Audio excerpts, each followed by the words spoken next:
everyone, you are on air with Erin and Sugar. This is my kitty cat, Sugar. My friend Samantha specifically requested that we see more of her in my next video, so this is her little cameo. She is adorable. I'll have to do a different video on her another day. Look at her face. So my name is Erin Cooper. I'm a local news reporter in Chattanooga, Tennessee, and this video will be a day in the life, oh, goodbye, Sugar. A day in the life of a local morning news reporter. Now, I'm going to show you a majority of what my morning consists of, and that is my live shots.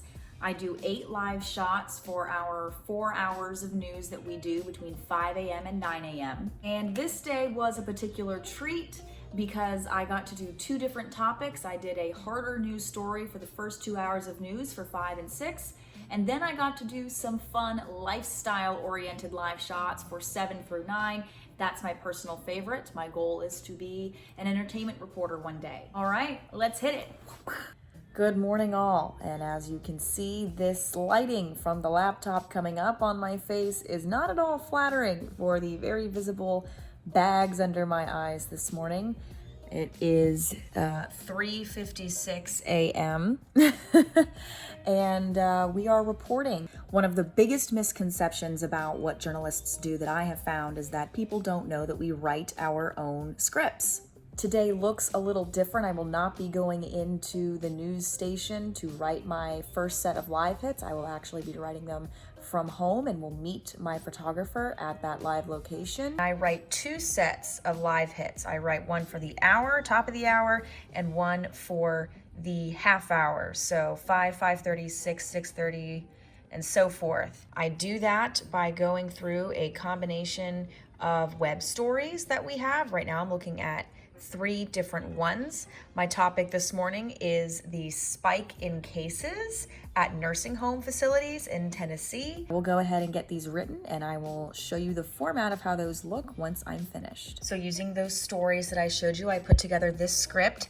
I write 2 live VOSOTs, or VO, which is short for voice over sound on tape, or voiceover, where you hear me speaking and you see video playing over my voice. I got my anchor intro, my live intro, this is my voiceover, this is the sound on tape, this is sound that we have from another story, and then my live tag where I'm gonna tease to my half-hour hit, so coming up in the next half hour, and then my anchor tag that finishes it off. Here is my half-hour hit. I attached a screenshot from the Tennessee Department of Health that's going to go in my voiceover to support. We have my live intro, my voiceover, so you won't see me anymore. This will toss to video. Then I'll be back on camera for my live tag, and my anchor tag will come back on. It is 4:46 in the morning. I go live very soon at the top of the 5 o'clock hour. So I am going to leave now and I will check back in once we get established there. New this morning, the White House Coronavirus Task Force sends a sharp warning to Governor Bill Lee, saying the coronavirus numbers in nursing homes are spiking, contributing to the state having one of the highest spikes of the virus in the country.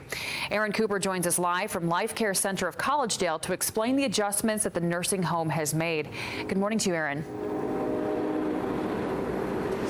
Good morning. Well, about a month ago, Tennessee health leaders relaxed restrictions on nursing homes, allowing visitation after a period of quarantine. And for nursing homes that haven't seen any new cases within about a month, they can allow more visitation. But some area nursing homes are having continuing cases. Life Care Center of Collegedale confirmed on Tuesday that they currently have 10 residents and 9 associates who have the virus. This Collegedale facility says it started family visitations again on October 7th, but stopped less than a week later on October 12th due to positive cases. All right, it's about 5:05 in the morning. I just did my first of 8 live hits. The first 2 hours of my news is going to be harder news this morning. So I will be talking about that issue between 5 and 7 a.m. And then we're going to drive to the Chattanooga Zoo around 7 a.m. to do the latter half of my live hits between 7 and 9.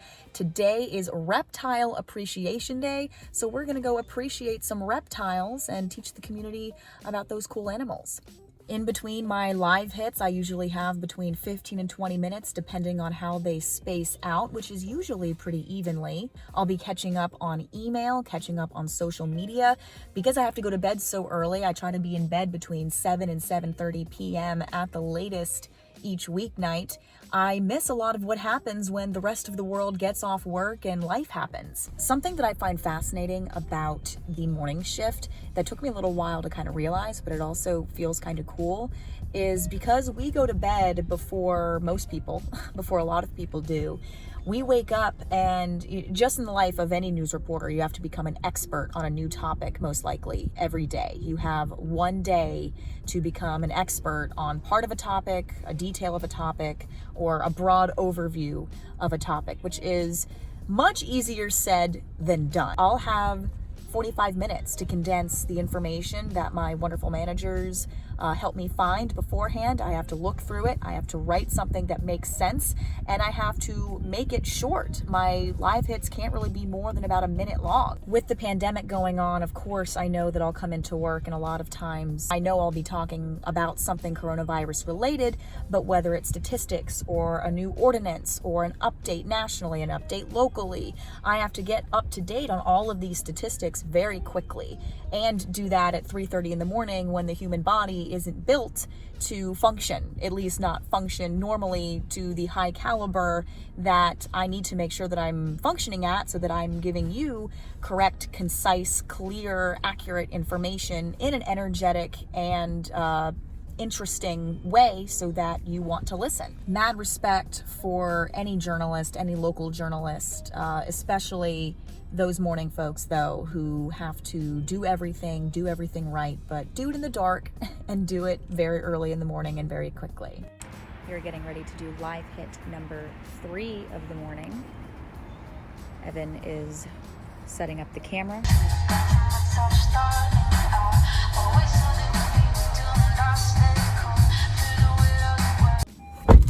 Number 4 down. Hair is the size of a house this morning. But what else is new? It always is. A curse and a blessing. You will find that I will fumble over my words when I'm speaking in conversation in the mornings for this shift. Words take a little bit to form.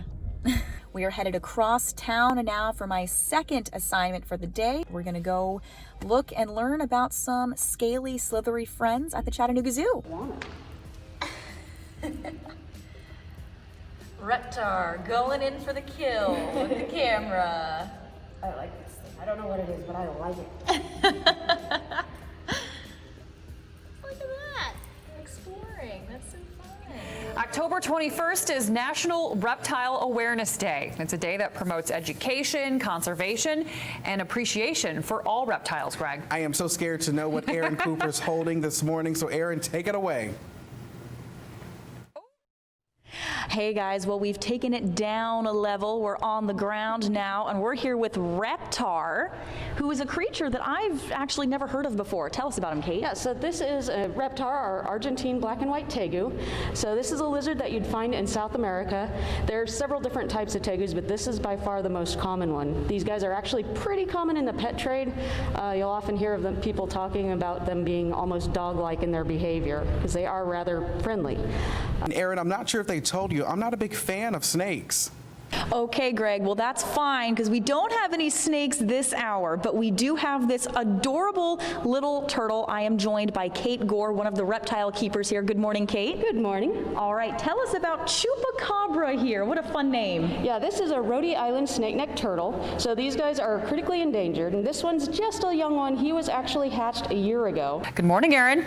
Good morning. All right, we finally reached the snake portion of our show. I'm here with Max DeGroot, and making his television debut is Indigo. For you Princess Bride fans, Indigo Montoya, the Indigo Snake. Good morning, Max. Good morning. So, yeah, like you said, this is Indigo Montoya. He is an indigo snake, eastern indigo snake. So you're going to find these guys in southern parts of Georgia, into Florida.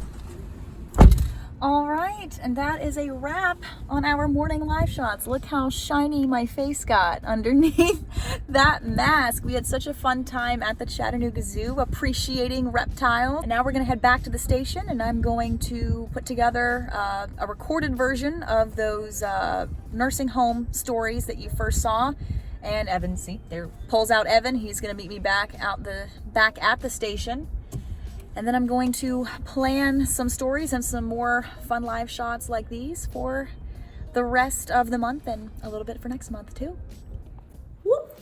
That's what goes into 8 morning live shots. After I do my 8 live shots, I'm responsible for turning a story that typically airs in our noon broadcast and then one of our 3 evening shows. But we'll save that for another video because otherwise this one would be way too long and you've listened to me gab for too much. If this is your first time on my channel, it would mean the world to me if you could subscribe, hit that notification button so you know when I upload more videos and you can watch them. If you could hit that like button on this video and leave me a comment, leave me a question about what I do, leave me a compliment.